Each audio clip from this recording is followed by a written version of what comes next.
Assalamualaikum warahmatullahi wabarakatuh.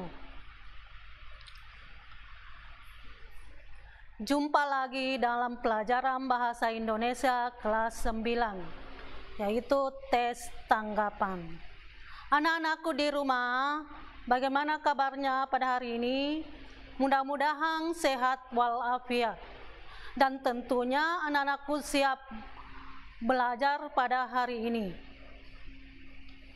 Dan Ibu tetap mengingatkan agar selalu menjaga kesehatan, ya, memakai masker, mencuci tangan, dan menghindari kerumunan. Nah, anak-anakku di rumah, sebelum kita lanjut ke pelajaran, marilah kita berdoa bersama-sama.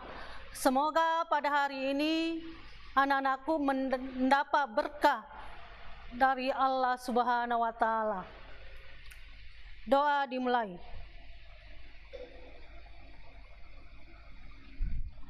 Selesai. Nah, anak-anakku di rumah, adapun kompetensi dasar yang kita pelajari pada hari ini, yaitu mengidentifikasi informasi berupa kritik, sanggahan, atau pujian dari tes tanggapan, lingkungan hidup, kondisi sosial, atau keragaman budaya yang didengar dan dibaca.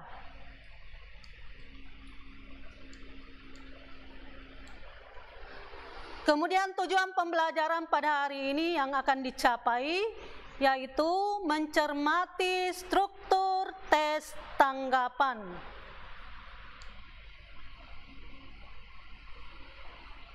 Nah, anak-anakku di rumah, pada pelajaran yang lalu kita sudah mempelajari tentang pengertian tes tanggapan. Kemudian yang kedua, ciri-ciri tes tanggapan. Kemudian yang ketiga, jenis tes tanggapan. Nah, anak-anakku sekalian di rumah, apa sih itu tes tanggapan?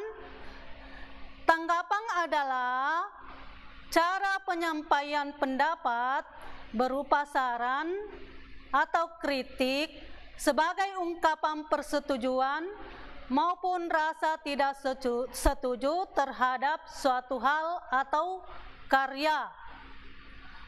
Sementara dalam bahasa Indonesia, tanggapan berasal dari kata tanggap yang berarti sambutan terhadap ucapan atau kritik, komentar, dan sebagainya, ya. Dan adapun ciri-ciri daripada tes tanggapan ada dua. Yang pertama adalah berisi komentar mengenai suatu fenomena atau kejadian atau peristiwa nyata yang betul-betul terjadi di sekitar kita. Nah, contohnya, misalnya gempa bumi yang terjadi baru-baru ini di Sulawesi Barat. Nah, kemudian banjir yang terjadi di Kalimantan.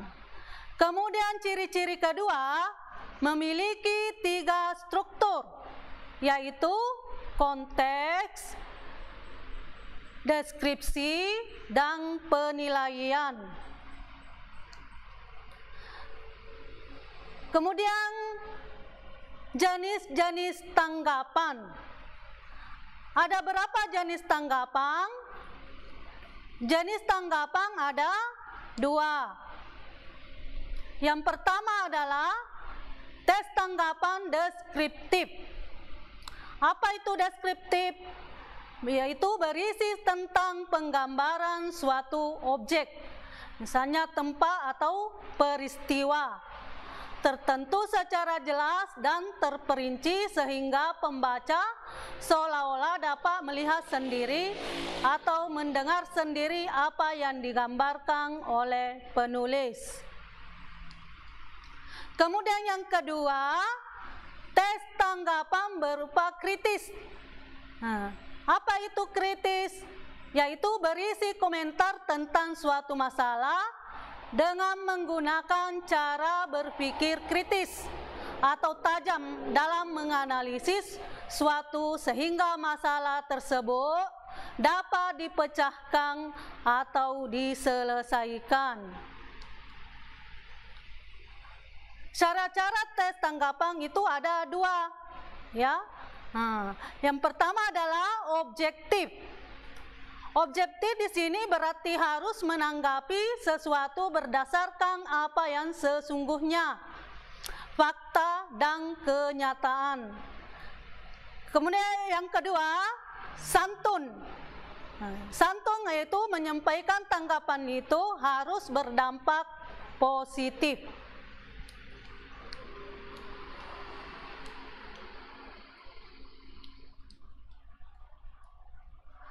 Nah, untuk pelajaran pada hari ini yaitu masuk di struktur tes tanggapan atau biasa disingkat dengan KDP.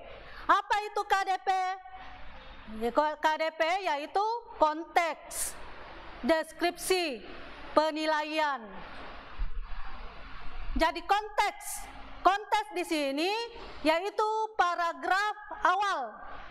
Apa yang ditanggapi, peristiwa karya apa yang ditanggapi, ya, itu masuk konteks. Kemudian yang kedua, deskripsi. Deskripsi di sini yaitu biasanya masuk di paragraf kedua, 3 atau 4. Jadi deskripsi di sini adalah penggambaran bagaimana sesuatu karya terrealisasi, diciptakan atau dihasilkan. Yang ketiga, penilaian. Penilaian ini biasanya berada di paragraf akhir, yaitu apa yang kita pikirkan tentang sesuatu atau karya itu atau pandangan atau pendapat kita. Jadi itu tadi struktur tes tanggapan ada 3, ya. Yang pertama konteks, yang kedua deskripsi, kemudian yang ketiga penilaian.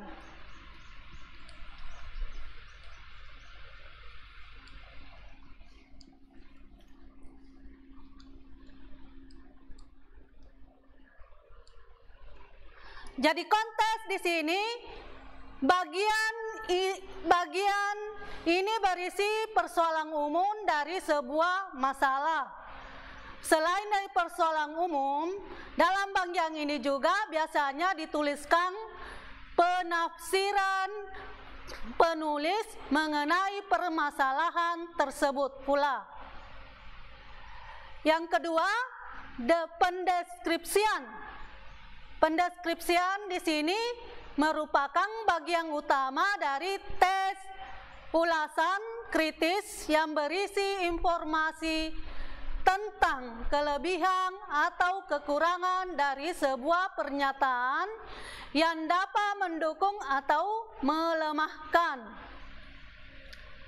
Yang ketiga, penilaian. Penilaian di sini bagian akhir tes yang berisi penerangan kembali terhadap apa yang telah diputuskan dalam menilai atau menanggapi suatu hal. Jadi biasanya bagian ini juga disertai pilihan penulis atau pertimbangan kepada pembaca.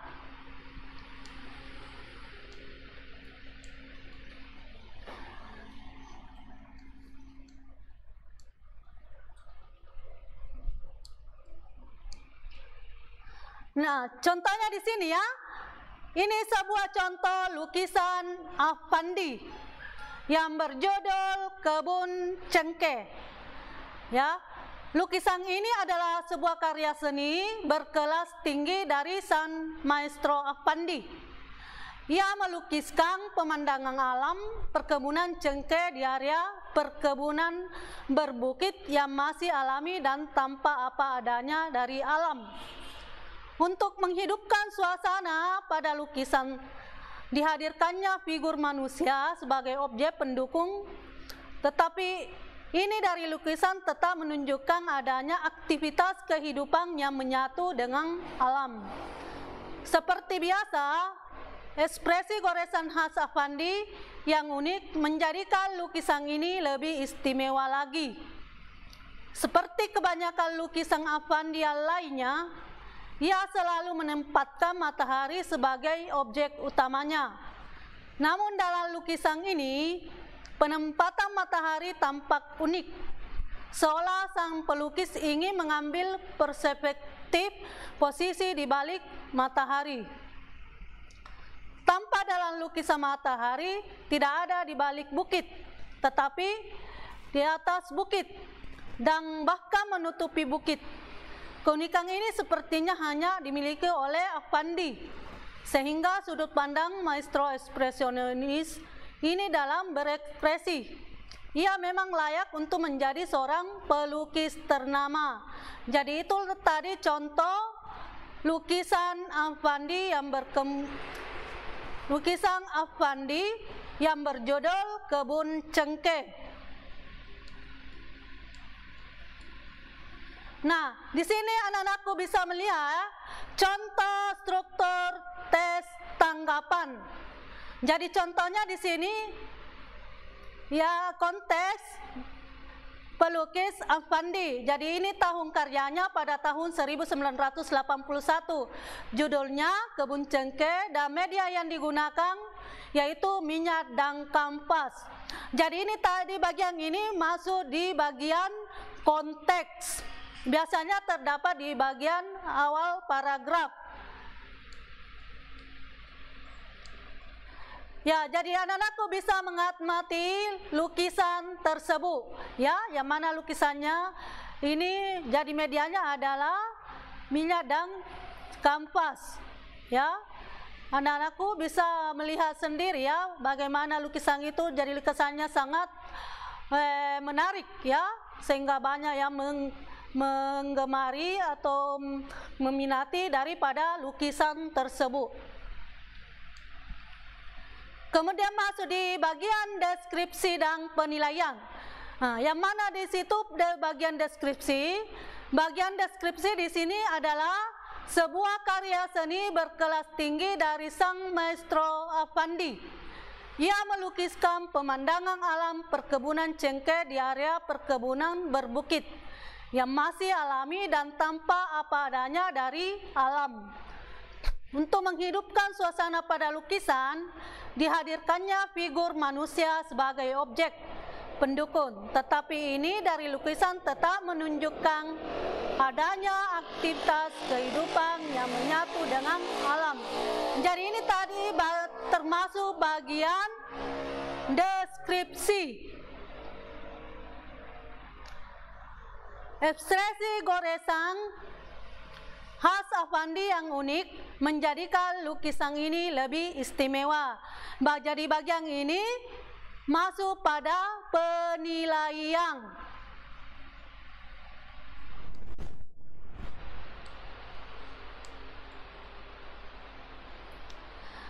Jadi ini masih tetap deskripsi. Yang mana contohnya yaitu seperti pada kebanyakan lukisan Affandi yang selalu menempatkan matahari sebagai bagian dari objek utama, tetapi dalam lukisan ini penempatan matahari tampak unik, seolah-olah sang pelukis mengambil perspektif posisi di balik matahari. Tampak dalam lukisan matahari tidak di balik bukit, tetapi di atas bukit yang menutupi bukit. Jadi ini masih tetap bagian deskripsi. Kemudian bagian penilaian ya, yaitu keunikan ini mungkin hanya dimiliki oleh Affandi. Sebagai cara sudut pandang dia dalam berekspresi, di mana kualitas imajinasinya sebagai seorang pelukis maestro ternama. Jadi itu tadi contoh contoh struktur tes tanggapan. Ini ya, kemudian yang ditanggapi Jadi karya apa yang ditanggapi? Ya, jadi karya yang ditanggapi tadi pada lukisan tersebut adalah lukisan kebun cengkeh. Nah, yang kedua, siapa yang menghasilkan karya tersebut? Jadi yang menghasilkan karya tersebut adalah Affandi.